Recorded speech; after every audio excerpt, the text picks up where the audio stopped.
So welcome to the concealed draw class. I believe that this is the quintessential thing in your draw is to be able to get to the gun and get an accurate first round hit. For the armed citizen, there is nothing else. If you were approached by somebody, you're going to have to get your gun out, and you're going to have to be able to shoot it quickly. All right? And that requires a lot of practice. How can we build a better draw? Shelley pointed out very righteously, which is a good word, righteously, that there is no class in between entry level and pistol essentials. Somehow, I just expect you to learn how to draw by yourself.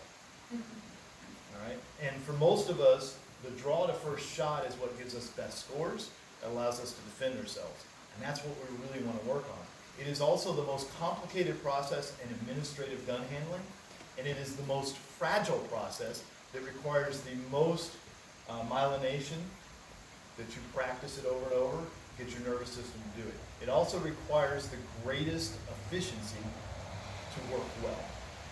Now, all four fundamentals are represented in the draw.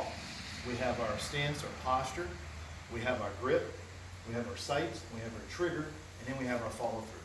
So in one activity, everything in marksmanship and defensive pistol craft is represented. That's what you guys are here to do, okay?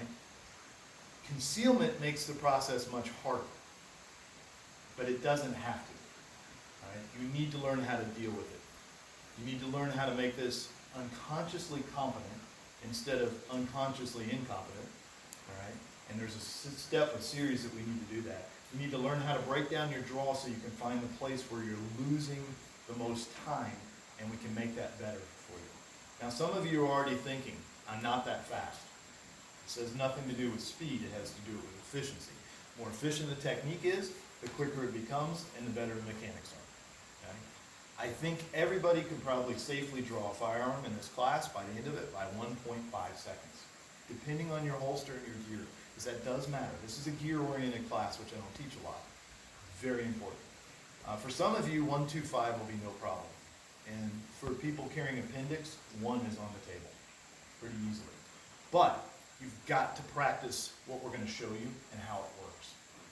The system of equipment is your holster, your belt, and your firearm. And they all have to work together exquisitely well. Most of us buy our first holster at the gun store, and it's not a very good choice. It does a lot of guns well, but it doesn't work for us. The belt is more important than anything. And different holsters require different belts to hold the gun closely to your body, to be able to make sure it's there.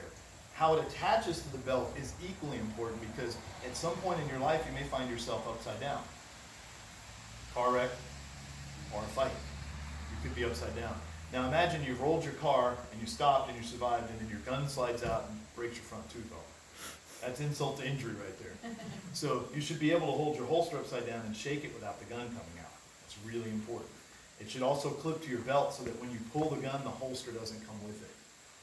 John Correa just had a video on active self-protection where the guy drew his gun and had to shuck the holster because it came with it. These are hard-won lessons, and lots of money has been spent on it, and lots of time watching people. And it's very hard to get people to change with what they've already bought because somehow when you buy something, you like it, and then it becomes a personification of you, and if somebody says change it, it's aggravating and challenging to your personality. But remember, it's just a piece of gear. The gun itself has to sit high enough in the holster like this so that you can get it